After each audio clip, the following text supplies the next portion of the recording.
Então, de volta agora, meus amigos, com recurso de revista. Um recurso, em tese, mais difícil de ser feito, um pouco mais complexo, mas que a própria identificação dele é simples em uma questão. Não há tanta chance assim de ser cobrado um recurso de revista, mas é sempre importante vê-lo. E nós vamos gastar esse bloco todo agora com a análise desse recurso. Então, o que eu fiz aqui? Vamos primeiro identificar a peça. Como é que eu faço para identificar a peça na minha prova? Eu tenho que verificar, pegando lá o artigo 896 da CLT, se a banca examinadora deixou ali pistas sobre o cabimento em uma dessas hipóteses aqui. Eu tenho que buscar naquela questão apresentada pela banca examinadora alguma das situações previstas no artigo 896. Então, colocou de lado o 896, começou a ler aquela questão apresentada pela FGV. Observou o seguinte, que existe um acórdão proferido pelo TRT em julgamento de um recurso ordinário num dissídio individual. Então, você lendo aquela situação, você percebe claramente que existe um acórdão proferido pelo TRT que julgou um recurso específico, que é o recurso ordinário, em um dissídio individual. Vamos deixar isso daqui mais simples. Dissídio individual, aquele que começou na vara do trabalho. Da vara do trabalho chegou ao TRT por meio do recurso ordinário. Da decisão do acórdão que julgou o recurso ordinário é que nós vamos interpor o recurso de revista. Então, identificar é simples. Se eu tive aqui um acórdão do TST, não cabe. Se eu tive uma decisão proferida ali no primeiro grau, não cabe. Se eu tive, por exemplo, um acórdão do TRT que julgou um mandado de segurança, não cabe. Eu preciso, para interpor um recurso de revista, ter um acórdão do TRT que tenha julgado recurso ordinário, um RO. O processo começou na vara do trabalho, chegou ao TRT pelo RO e vai subir ao TST por meio do recurso de revista. Então, a identificação ela é simples. Consegui esse acórdão que julgou o RO num dissídio individual, recurso de revista. Agora, o que acontece? Qual é o fundamento a ser utilizado no recurso de revista? O que eu posso alegar no recurso de revista? Vejam o seguinte, pelo artigo 896, eu posso alegar qualquer uma dessas matérias aqui. Então, vocês podem encontrar no questionamento da FGV, no problema criado pela FGV, uma dessas situações. Você pode verificar que houve divergência na análise de lei federal. Como assim? Obrigatoriamente, a FGV vai ter que dizer que houve o julgamento por um TRT analisando uma determinada lei federal e que houve decisão de outro TRT julgando o mesmo dispositivo. Então, para que haja interposição do recurso de revista por essa linha A do 896, em que eu tenho divergência na análise de lei federal, obrigatoriamente a FGV vai ter que dizer que houve decisão de outro acórdão, de outro tribunal, houve acórdão de outro tribunal que analisou o mesmo dispositivo de lei, mas que chegou a uma conclusão contrária. Depois, eles podem demonstrar a mesma divergência entre tribunais, mas na análise de lei federal, convenção coletiva, acordo coletivo, sentença normativa, desde que essas situações aqui sejam aplicáveis a uma área superior à daquele TRT. Então, teria que ser uma lei estadual aqui de aplicação superior à área de um TRT. Um acordo coletivo, uma convenção coletiva, uma sentença normativa a ser aplicada em uma área que exceda de um TRT. Essa informação tem que ser deixada clara na questão. Mais provável, em hipótese de ser exigido recurso de revista, é que a FGV faça menção à violação de lei federal ou Constituição Federal. Deixe claro que aquela decisão proferida pelo TRT no julgamento do recurso ordinário violou lei federal ou Constituição Federal. Isso aqui é bem mais provável que aconteça. O acórdão veio a ferir lei federal, veio a ferir a Constituição Federal. E esse daqui vai ser o fundamento do seu recurso. E aí eu sempre vou insistir falando o seguinte: você está lendo aquela hipótese narrada pela FGV. Você já vai lendo, destacando o mais importante, vendo qual foi a decisão do julgador, então você já grifou qual foi a decisão lá na sentença, qual foi a decisão do TRT, para quê? Para analisar se ela está correta ou não à luz da CLT, das súmulas do TST, das OJs do TST. E aí você, com base no seu índice, você já vai destacando artigo tal da CLT, súmula tal do TST, OJ tal do TST, porque você vai ter que fazer menção na exposição do seu recurso, na fundamentação do seu recurso a ela. Lembrando sempre, como eu disse lá atrás, que se eu estou apontando um erro na decisão judicial, eu devo deixar claro se é um erro em judicando, se é um erro em procedendo, porque depois eu vou formular os meus pedidos e o meu pedido será de reforma, se for um erro em judicando, será o pedido de anulação se for um erro em procedendo. Então você já vai destacar qual foi a violação à lei federal, qual foi a violação à Constituição Federal. Só vai tomar cuidado o seguinte: se eles narrarem, se a FGV narrar que essa ação lá atrás ajuizada foi pelo rito sumaríssimo, você vai observar que o erro do julgador do TRT ou foi um erro que violou a Constituição Federal ou violou uma súmula do TST. Tomem cuidado, porque esses são os únicos dois fundamentos que podem ser levados ao TRT, ao TST, por meio de um recurso de revista do rito sumaríssimo. Então, se eles disserem que o ajuizamento da ação foi pelo rito sumaríssimo, vocês de plano vão observar ou houve violação à Constituição ou súmula do TST. Então já ficou bem mais fácil aqui para chegar à nossa fundamentação. Ou é Constituição ou súmula do TST. Provavelmente vai ser súmula do TST ou então artigo 7º, 8º, 9º da Constituição, já que não são tantos os dispositivos da Constituição, tantos artigos que tratam de direito do trabalho. Então a grande probabilidade aqui vai ser de violação à súmula do TST. Só que aí vejam, essa hipótese de cabimento, ela faz menção a uma decisão que foi proferida pelo TRT no julgamento de um RO. Então nós vimos, tudo que nós falamos aqui é porque houve um acórdão do TRT no julgamento de um RO.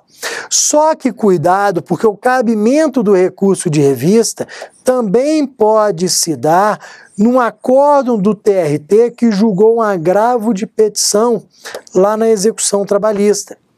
Pode ser que tenha ocorrido o seguinte: de uma decisão na execução, a parte tenha interposto um agravo de petição para o TRT. E do julgamento desse agravo de petição, você tem a interposição de recurso de revista para o TST. Então, o seu recurso de revista da prova, o recurso de revista a ser redigido na sua prova da OAB, pode estar impugnando esse acórdão do TRT que julgou agravo de petição. E você sabe que se falou em agravo de petição, obrigatoriamente eu ligo à execução trabalhista, já que o agravo de petição só é utilizado na execução.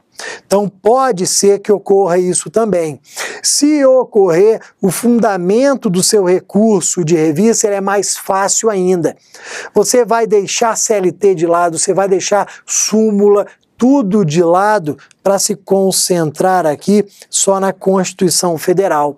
Então, se eles disserem que foi proferido um acórdão pelo TRT em agravo de petição, o seu fundamento é bem mais simples. Você vai se concentrar na Constituição Federal. Porque violação à Constituição Federal é um único fundamento aqui que pode ser levado no recurso de revista nessa hipótese específica. Então, concentre as suas forças nos artigos da Constituição Federal, anote, porque serão utilizados lá no desenvolvimento da sua fundamentação. Além disso, vamos passar aqui, como estamos fazendo nas outras situações, ao exemplo, ao modelo, uma situação que poderia ser narrada e que levaria à utilização do recurso de revista. Lendo aqui, após ser aprovado em concurso público, Marcos foi contratado por uma companhia de saneamento básico, Sociedade de Economia Mista, para exercer o cargo de auxiliar técnico. Quando iniciou suas atividades na empresa, Marcos passou a exercer as atribuições de cargo hierarquicamente superior ao daquele para o qual fora contratado. Frente a tal situação, ele ingressou com ação na Justiça do Trabalho. Então o processo veio para a Justiça do Trabalho, na Vara do Trabalho, pleiteando o pagamento do salário correspondente ao cargo exercido, bem como seu enquadramento na função que passou a desempenhar. O juiz julgou integralmente procedentes os pedidos formulados.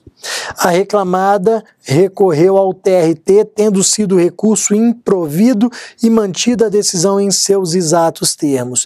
Novamente, a empregadora pretende recorrer agora ao TST. Formule o recurso adequado na qualidade de advogado da mesma. Então, olha o que aconteceu aqui. Dissídio individual, ajuizado na Vara do Trabalho. Sentença de improcedência. Recurso ao TRT. Recurso que foi utilizado, recurso ordinário. Decisão aqui do TRT. Qual o recurso nos termos do artigo 896 da CLT que será utilizado? Recurso de revista. Vejam que eu retiro aqui do exemplo, do modelo, essas informações. Vejam, que a reclamada recorreu ao TRT. Como o juiz julgou integralmente procedentes, foi proferida uma sentença. Se a reclamada recorreu ao TRT, ela interpôs um RO, porque é o recurso que cabe de sentença. O recurso foi improvido e mantida a decisão. Olha o que acontece. Quando a questão não disser que o julgamento no tribunal foi colegiado ou foi monocrático, quando a questão nada disser, você vai presumir que foi por acórdão, que foi o julgamento colegiado. Você não pode presumir que foi por meio de decisão monocrática. Por quê? Porque o julgamento colegiado é a regra geral. Nada disse colegiado acórdão. Então, voltando ao slide anterior, o que eu teria? Acórdão que julgou o RO interposto de sentença no processo que começou na Vara do Trabalho, um dissídio individual. Se eu tenho decisão do TRT julgando o RO em dissídio individual, eu tenho cabimento do recurso de revista. Seria totalmente diferente se eles tivessem falado que o recurso foi improvido por decisão monocrática. Aí seria totalmente diferente. Se eles dissessem que foi por decisão monocrática, vocês sabem que o recurso a ser redigido por vocês seria o agravo interno, como nós já estudamos do artigo 557 do CPC. Mas como nada disse, vamos presumir que foi por acórdão. Se foi acórdão, nada de agravo interno, vou até apagar aqui, nada de agravo interno, vamos interpor sim o nosso recurso de revista. E aí vejam, ó, se é recurso, novamente, petição 1 de interposição, petição 2 de razões. Petição 1, competência, juízo ACO, TRT. Só que toma cuidado aqui, porque diferentemente dos embargos de declaração, do agravo interno, que eram remetidos ao desembargador relator, ao ministro relator, aqui, ó, o recurso de revista, ele vai ser dirigido ao presidente do TRT. Então, na sua petição de interposição, você dirigirá ao excelentíssimo desembargador presidente do TRT. Por que ao presidente? Porque pelas normas da CLT, é ele que realiza o juízo de admissibilidade no TRT. Então, cuidado, você não vai endereçar para relator. Recurso de revista é endereçado ao presidente do tribunal, ao presidente do TRT. Então, na 1 aqui, a petição de interposição, presidente. As razões vão seguir a regra já exposta aqui por nós. Juízo ad quem. As razões vão para o juízo ad quem, que no nosso caso é o TST, já que o TST é que julga o recurso de revista. Vejam que agora, ó, as razões serão para os ministros componentes da turma do TST. Quem julga recurso de revista, pelo próprio artigo 896, são as turmas do TST.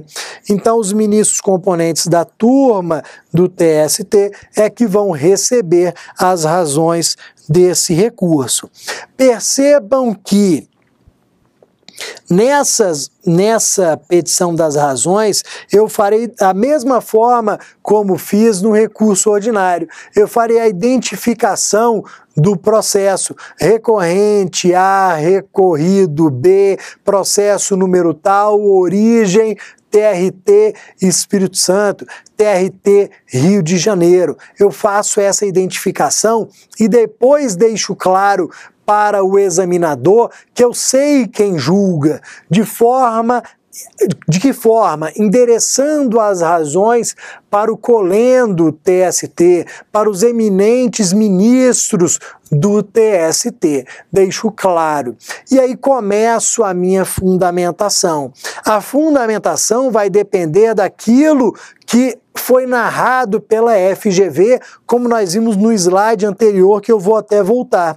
O meu fundamento pode ser divergência em lei federal, pode ser divergência em lei estadual, convenção, acordo coletivo, sentença normativa, pode ser a violação à lei federal ou Constituição Federal, pode ser violação à súmula do TST, pode ser violação apenas à Constituição Federal. Então, o meu fundamento vai depender dessas informações. Cuidado para a questão não trazer algumas pegadinhas, como, por exemplo, afirmar que a ação foi ajuizada pelo rito sumaríssimo e deixar clara ali uma violação a uma orientação jurisprudencial, a um OJ. Isso vai ser pegadinha. Você no recurso de revista, você não vai mencionar a violação nessa hipótese do rito sumaríssimo a OJ, porque você sabe que a súmula 442 do TST diz que nessa hipótese só cabe violação à súmula. Cuidado para eles não mencionarem questionarem aqui no recurso de revista da execução trabalhista, violação à CLT, não cabe, seria uma pegadinha. Cuidado para quando eles estiverem tratando de divergência na análise de lei federal ou divergência na análise de lei estadual, eles afirmarem aqui que a divergência existe no mesmo tribunal, divergência interna do mesmo tribunal, não cabe aqui recurso de revista. Tomem cuidado com essas situações aqui. Vejam, se eles deixarem claro que houve violação à lei federal ou Constituição Federal, você vai ter que abrir um tópico no seu recurso de revista para dizer o seguinte, que existe o pré-questionamento da matéria. Então, se eles afirmarem que houve violação ao artigo tal da CLT, ao artigo tal da Constituição Federal, se eles deixarem claro que houve a violação, você, além de interpor o recurso com base na linha C do artigo 896, você vai abrir um tópico do pré-questionamento. Você vai demonstrar o seguinte, que a matéria violação ao artigo tal da CLT, violação ao artigo tal da Constituição Federal está pré-questionada. A matéria está pré-questionada porque ela está decidida, houve decisão acerca daquela matéria. Então vale a pena abrir um tópico aqui para falar desse pré-questionamento, para deixar claro que houve aqui decisão sobre aquela matéria. Esse pré-questionamento, ele está no artigo 297, na súmula, melhor dizendo, 297 do TST. Então a matéria está pré-questionada, a matéria está decidida. Então é importante sempre deixar clara o motivo da interposição, a hipótese de cabimento que nós vimos, deixar claro que houve o pré-questionamento, se a hipótese for a linha C, a violação de lei federal ou Constituição Federal, e além disso, o fundamento que vai depender daquela situação. Além disso, só para nós fecharmos, lembrar novamente dos pedidos. Nos pedidos, você sempre vai pedir ou a reforma ou a anulação. Você vai pedir a reforma ou a anulação, com base no erro improcedendo ou no erro injudicando. Além disso, você vai pedir que o seu recurso ele seja acolhido, seja conhecido, seja admitido, que é mais comum, admitido, conhecido, para depois ser provido. Provido determinando a reforma ou a anulação. Então eu quero primeiro que meu recurso passe no juízo de admissibilidade, seja admitido, conhecido, para depois no mérito ele ser provido os meus fundamentos, para que os meus fundamentos sejam aceitos, acarretando a anulação ou a reforma daquele acórdão, daquela decisão recorrida. Vejam que eu não estou me preocupando com formalidades agora, só com requisitos, com identificação da peça, porque a forma da petição inicial, da contestação e do recurso nós vamos ver depois. E o que acontece? Nós vamos analisar aqui vários recursos, só que a forma é sempre a mesma. Petição de interposição com alguns requisitos, petição das razões com outros requisitos. A forma é sempre a mesma do recurso. O que vai diferenciar é a identificação em relação à hipótese de cabimento. Então, estou deixando forma, tudo para nós analisarmos depois nos últimos vídeos. E com isso nós terminamos essa parte sobre o recurso de revista e em breve voltamos com outros recursos.